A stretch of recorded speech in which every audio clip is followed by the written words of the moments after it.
Good morning, Facebook Live. Scott Floyd here with Safe Rooms, and I want you to hear a story. And this story is going to be hard to listen to, maybe uncomfortable and embarrassing for some of us. And here's why: because we've purchased something like this to protect us from storms. These kinds of safe rooms that say, if a tornado hits, you're going to survive. In actuality, what really happens is the storm hits, these things fill up with water, something comes through, debris, and it's not the storm we're surviving, it's the actual shelter we've purchased.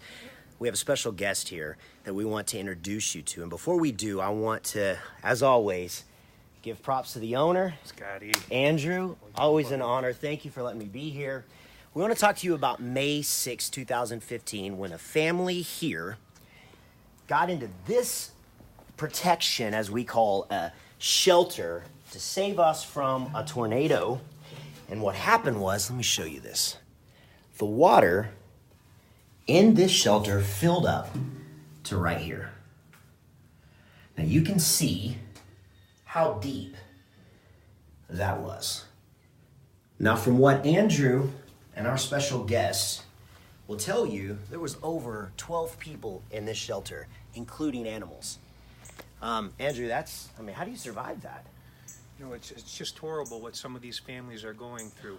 You know, they spend their hard-earned money thinking that they're going to protect their loved ones, and this family went through a horrible tragedy. And there's a lot more out there that, you know, the word's getting out. You know, when a company is going to protect a family from a tornado, they're supposed to cover what happens in this storm event. And that's why we're here today. You know, we need to get the word out and start educating families what works and what doesn't.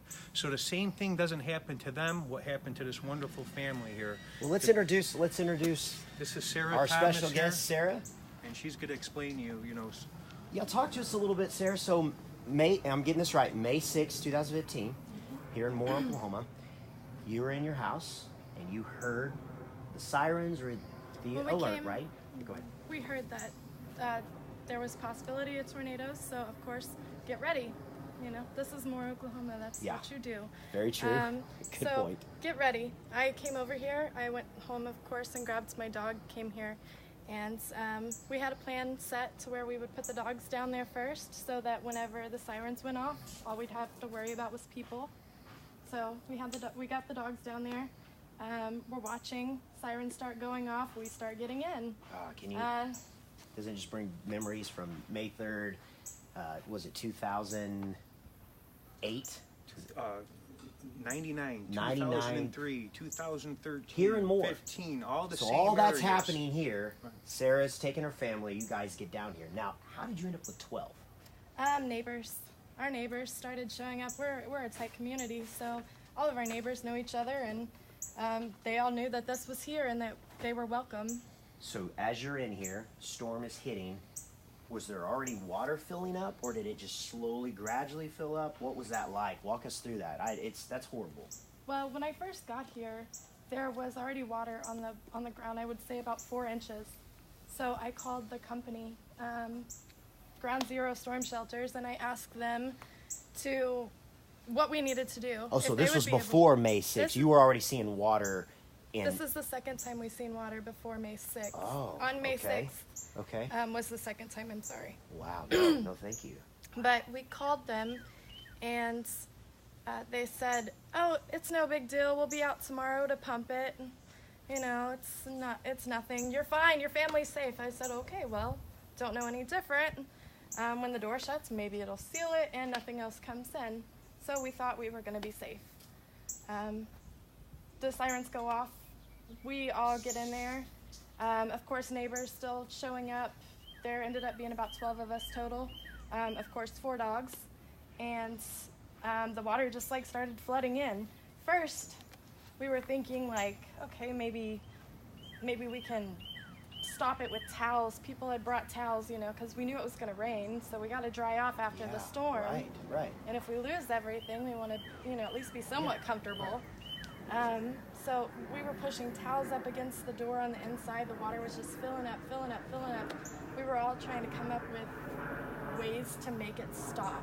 Well, how high, Sarah, did the water get to when you all said, hey, I got to get out of here? Because obviously where I was showing Facebook Live, you weren't in there when it got to that level, right? I You, was. You were. Yes. So I you're was the basically last almost, one you're out. pretty much swimming. Yes. There was, before we opened the door, the water had gotten up to about my thigh. I'm 5'6", so about this high. It took 3 men to open the door. If it would have been just me and my mom and the dogs, we would have died, plain and simple. Yeah, this is, I'm going to show Facebook Live. This is, that is a pretty heavy door. And that's not exaggerating. And think about pushing it from the inside. Pushing it from the inside, and people don't understand how strong the force of water is.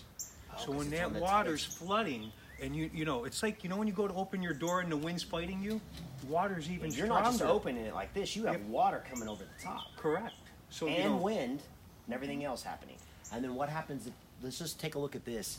If a branch would have broke, fell on this door, well, how would you get out of that? thank God for the neighbors, because if the neighbors didn't come over here and open that door, the family would have been in serious trouble. And you talked about this too, Andrew. Look how steep those steps are. Well, you know, it's very scary that they're selling these products to people that can't use them. The older folks can't get in them. Some of these companies are even selling these to handicapped people. You know, it's... Well, so, okay, well, then let's talk a little bit. Obviously, the storm passes, the door opens. Thank God, your life and 12 of your or 11 of your friends and family were saved. What was the process like talking to the company that installed this? Did they come back quickly and rectify the situation, or was it? No, they avoided us. Okay. The first day, we called the next day as soon as we got new cell phones, because, you know, our cell phones were ruined. We called and told them what happened. We'll be out there. Okay. Right. So we're waiting around, waiting for them to come out here. And I think they sent a guy out with a little tiny pump. And he's seen it and he goes, "Oh my God, I never thought this would happen." The man said that. And you have pictures of this, right? Yes, and I have Andrew, audio. I think we, you know, for a couple of Facebook, for a couple of posts, we have some other things coming up, but we're going to put some pictures up so you can see. One of the things we want to make sure you understand at Oz Safe Rooms, we're not here to put down any other companies. We're here to keep you safe. That is our objective and goal.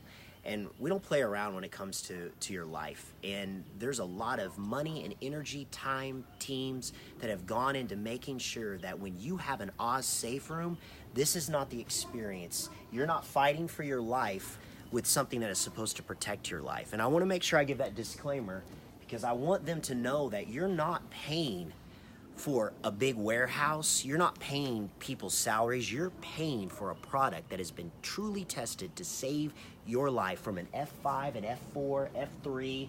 You're not going to have to worry about a flood because you're above. And we'll get to that in a second. I'm jumping ahead of the story here, but go ahead. No, you know, it's very important because, you know, we don't want our customers to have to go through what Sarah and her family went through.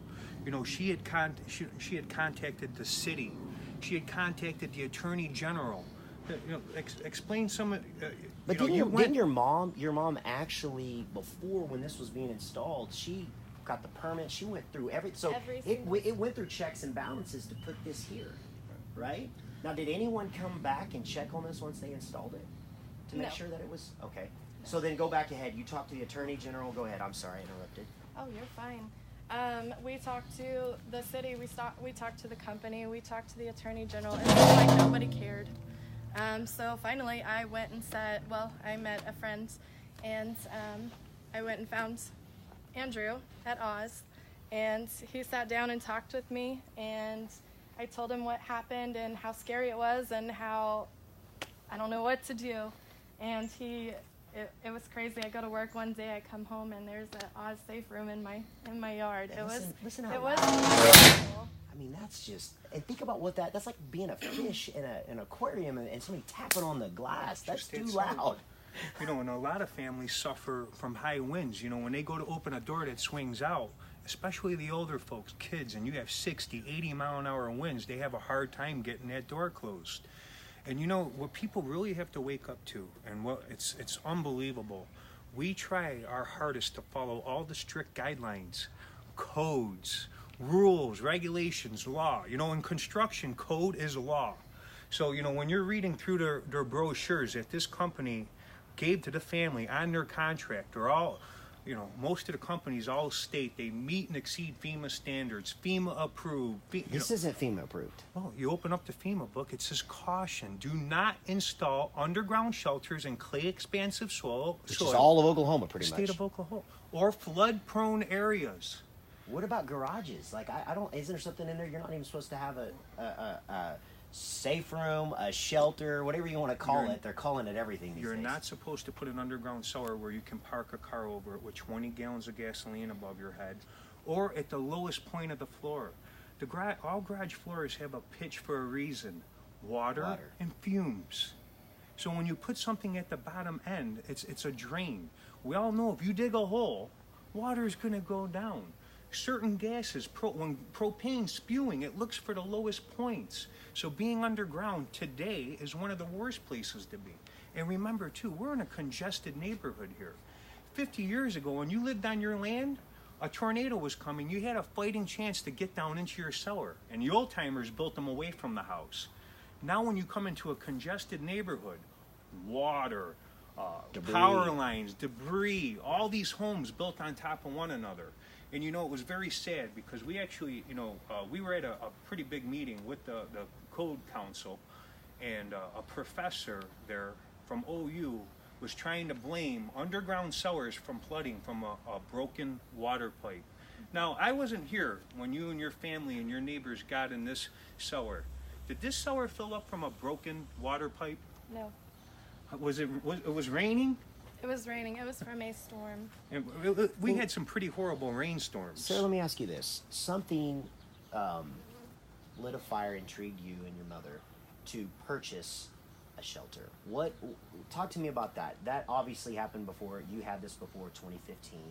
What led you, and just kind of walk us through that process? Because there's many that's watching Facebook Live right now that, they're thinking to themselves, I need a safe room. And they're not realizing the safe room is not a storm shelter in the garage, right? So we're trying to educate. But something inspired you all to reach out. So can you walk me through that process? And you can mention who you reached out to as well.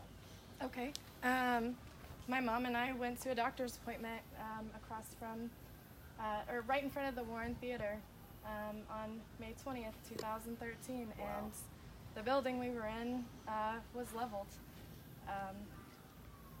After that, we decided we didn't want to go through that again. So we did what we thought was right and get a storm shelter. Of course, you think underground because that's what you're always told. And so this is what we got, and it almost killed us. Twice now. Wow. What do you say? Well, And I'm not short on words, right? I usually can say, but I don't know what to say. I don't know what you tell thousands upon thousands of people in Oklahoma that have this in their backyards, their front yards, or they have a shelter in their garage.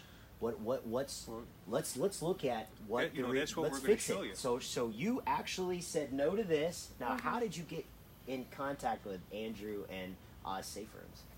I went through a friend. His name is Michael Pfister. I met him through a school that I go to. And he introduced me to Andrew, which is now one of my favorite people in the world. Of course, because I feel safe. And you should take that as a high compliment. One, Absolutely. she's from the South. You're from the North. Hey, when good people get together, good things happen. Exactly. We say that Andrew and his entire family, entire crew, they're all upstate. They're north, but man, they're southern to us, man. You're a southern boy. Yeah, I bet now we have some blood in the game. We've been Okay. here since '98.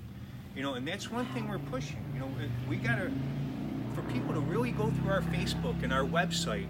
Just because a family purchased a storm shelter doesn't mean you shouldn't buy a tornado-proof safe room. Look, turn the page. When you look at our Facebook page, you'll see we're demoing these. Yeah.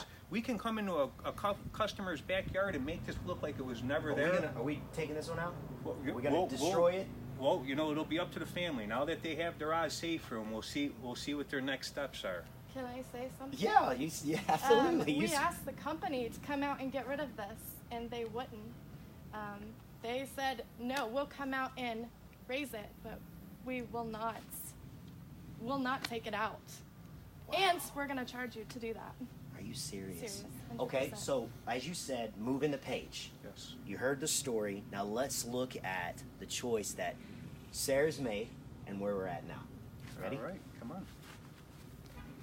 We're gonna check it out. Something's making our camera guy laugh. What's funny, Nick? Said one more Yankee joke, and I'm gonna fly down there and cut your ponytail off. That was said. So Who said that? that was Jerry.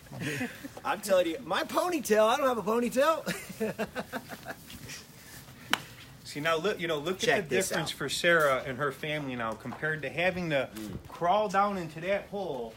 They have easy access to go into their safe rooms with no issues. Wow. Sarah, It's and so comfortable.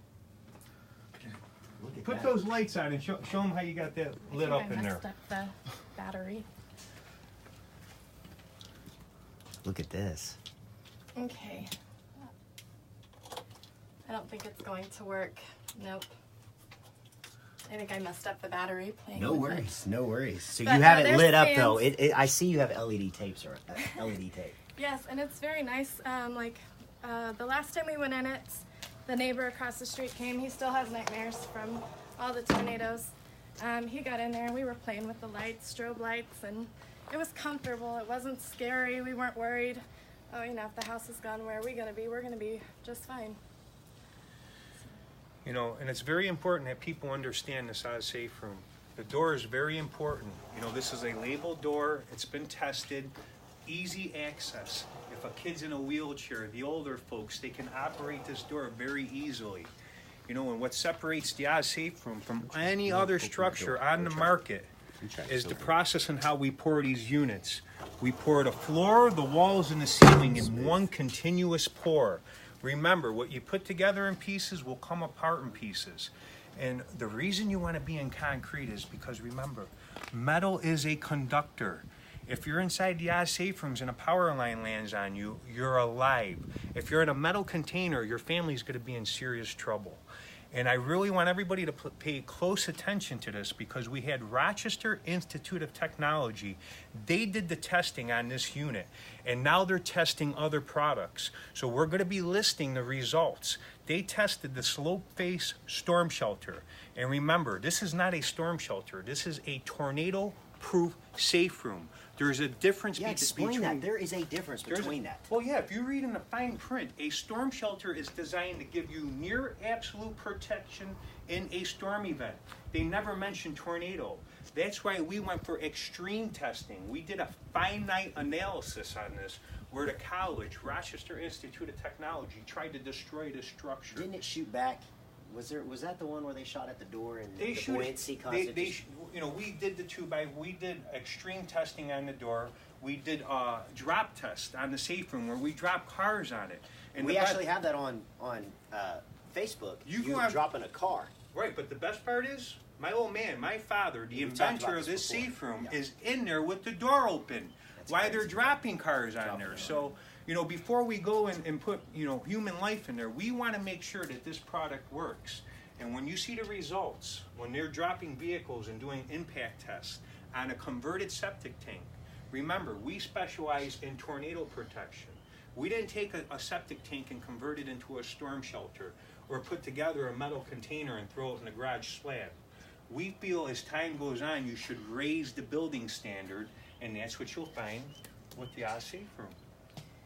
Sarah, thank you for allowing us to come to your home, telling us that story. I know that takes guts and having to relive that. And for those of you that you may have experienced this, listen, just as Andrew said, it's not game over. Let's move the page. Let's move on. And here's what you can do. Reach out to us on Facebook. You can call us. Go ahead and give them all that information, the address. They can come down and even meet you, meet Jimmy, have a tour around, see the warehouse. That's the best part. Until you actually see one of these units in person, it doesn't do it justice. Come down to the Safe Rooms factory. We're located at 3216 Southeast 30th Street in Del City. And please look up our website, Oz Safe Rooms. Like us on Facebook. Yeah, go ahead and comment on here. We'll hit you right back. Any questions that you have, any information from pricing to timeline, pretty fast. You did say that you came out here and it was put up. Would you say a couple of days? It was, I would say less than a couple of days. I just showed up from work one day and here it was. They were out here doing it. And I got to brag on you because It was we amazing. we did an interview video. You can go to our Facebook page and watch that with a couple that you all had a small area to put one of these safe rooms in, and there was a garden, fine grass. Matter of fact, remember he wouldn't let us set on the grass. We had to put like little wood planks down, and you brought in all that cement. You brought in all those workers and didn't mess up anything. You know, it's very important. That's crazy. You know, I'd have tore that whole backyard up. Well, that's important for the consumer, for the community to know that we don't need any heavy equipment to build this structure. I can come out onto a golf course and build this unit from scratch and make it look like we were never here. But in Sarah's instance, we were able to come in with 100-ton, did you hear that? 100-ton mobile crane to set this in. One of our smallest safe room weighs just under 40,000 pounds. Above your head, 18 inches of concrete, not 3.5 inches of concrete that falls apart. So your family can get instant protection if we can get in with the crane. If not, I can build it anywhere you'd like. See, you hear the passion in his voice because this isn't a job, this isn't a career, this is who he is. This is who Oz is, to protect you. Go ahead, go to our Facebook page right now, share this post, comment, we'll get information back to you as soon as you put that down. We'll hit you immediately. As always, we're thankful that we were able to have some of your time this morning to tell you about protecting your lives, and you will not believe the next Facebook post that we have, Facebook Live too as well. So stay tuned, follow us, and we'll see you again. Thank you. Andrew, Sarah, thank you. Thank you. Have a good day.